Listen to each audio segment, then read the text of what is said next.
Hi everyone, মই Jyoti, Jyoti Bivu Bindas Life or এটা নতুন ভিডিওলে আপোনালোকক সকলোকে স্বাগতম জনাইছো। এই আমাৰ বিভু এতিয়া কিমান ডাঙৰ হৈছে আপোনালোকে দেখিছে নাই? বিভু এটো কি খেলিছা? পপেট। আৰু আমাৰ বিভু আজি এসপ্তাহ হ'ল নতুন স্কুল গৈছে। বিভু স্কুল গৈ কেনেকুৱা লাগিছে? ঠিক আছে। আপোনালোকৰ সকলোৱে চাগে যিসকলৰ 4 বছৰীয়া সন্তান আছে তেওঁলোকৰ এপ্ৰিলৰ পৰা স্কুল ষ্টাৰ্ট হৈছে আৰু আমাৰ বিভু 4 বছৰ 2 মাহ। বিভু নতুন স্কুল গৈছে ন বিভু? কেনেকুৱা লাগিছে গৈ? ভাল লাগিছে। আৰু স্কুলত কি কি শিকাইছে? ABCD কিটা গাই দিয়া। A B C D E F G H I J K L M N O P Q R S Y R S T T Y U P W S Y Z। Bibhu ABCD জানে আৰু পাৰিছে ন বিভু? আৰু যিসকলৰ 4 বছৰীয়া সন্তান আছে আপোনালোকে গম পায় যে মাতৃসকলৰ কিমান এটা চিন্তা। স্কুলত অৱশ্যে কিছুমানে কান্দিছে। তুমি স্কুলত কান্দিছা নেকি? নাই কন্দা। মিছে কি বুলি কৈছে? Good boy. আৰু তোমাৰ স্কুলখনৰ নাম কি? Don Bosco. আৰু স্কুলৰ মিছে কি শিকাইছে তোমাক? আৰু ABCD গালা নহয়?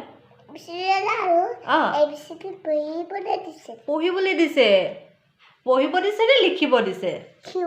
লিখিব দিছে। আৰু কি কৰিব দিছে? আৰু হোমৱৰ্ক 1 2 3 1 2 3। তুমি পিছে জানানে নাই? জানা। আৰু কালাৰ কৰিব দিছে নে নাই? নাই দিয়া। ঠিক আছে।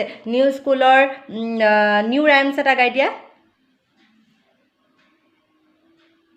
A for apple, B for ball, C for cat, D for dog, and my If I am my ABC, so they did when I will be. Very good beta. আৰু তোমাক নতুন স্কুললৈ যোৱাৰ কাৰণে নকন্দাৰ কাৰণে মায়ে কি দিছে কৈ দিয়া? কালি আমি ক'ত গৈছিলোঁ কৈ দিয়া? পপেট কিনিলো। আৰু এটা পপেট আছে। আৰু যদি স্কুলত ধুনীয়াকৈ পঢ়া আৰু ধুনীয়াকৈ লিখা ভালকৈ কালাৰ কৰা মায়ে কি দিব? পপেট ABCD খানা বস্তু আৰু পপেট। আৰু যে তোমালোকৰ স্কুলত যে এটা যে পেয়াৰ কৰিছে সেইটো কি আছিলে? নহয় ব্লেছিং কি?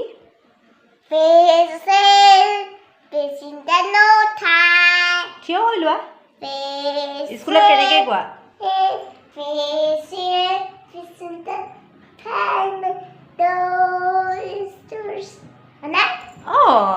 আৰু কেনেকৈ? জনগণ মন জানানে নাই? কেনেকৈ জানা কোৱাচোন?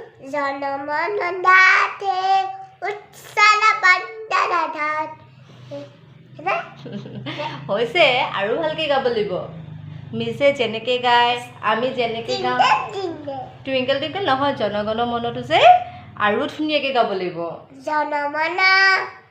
নহয় তাতকৈ ধুনীয়াকৈ পাৰিবা। লাহে লাহে অতমান পাৰিছা আৰু হয়নে নহয়? অতমান পাৰিছা আৰু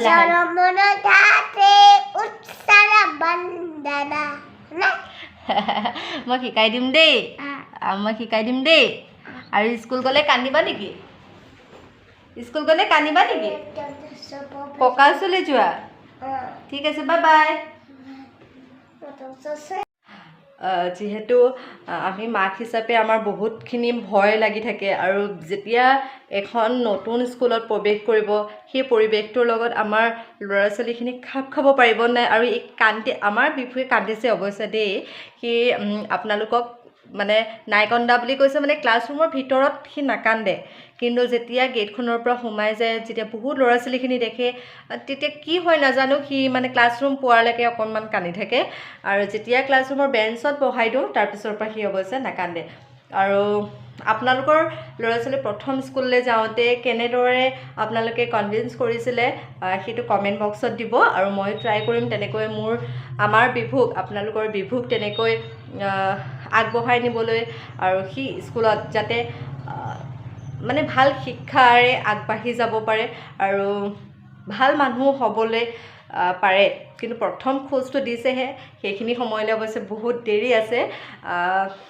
মানে প্ৰথম তাৰ লগত আপোনালোকক কথা পতাই দেখালোঁ আৰু তাক মই কেনেধৰণে পঢ়াইছোঁ, কি কৰিছোঁ, সেইখিনি আপোনালোকৰ লগত পিছৰ ভিডিঅ'ত মই শ্বেয়াৰ কৰিম। আৰু আজিৰ ভিডিঅ'টো বহুত বেছি দীঘলীয়া নকৰোঁ, ইমানতে সামৰণি মাৰিছোঁ ভিডিঅ'টো। আৰু আগলৈ ভিডিঅ' দি যাম আৰু আপোনালোকৰ সহায় সহযোগিতা কামনা কৰিলোঁ। আৰু আপোনালোকৰ সন্তানক কেনেদৰে স্কুললৈ নিছে আৰু কেনেদৰে আপোনালোকৰ মানে নকন্দা কৰিছে স্কুলৰ প্ৰতি, সেইটো কমেণ্ট বক্সত লিখিব, মই চেষ্টা কৰিম সেইখিনি দিবলৈ।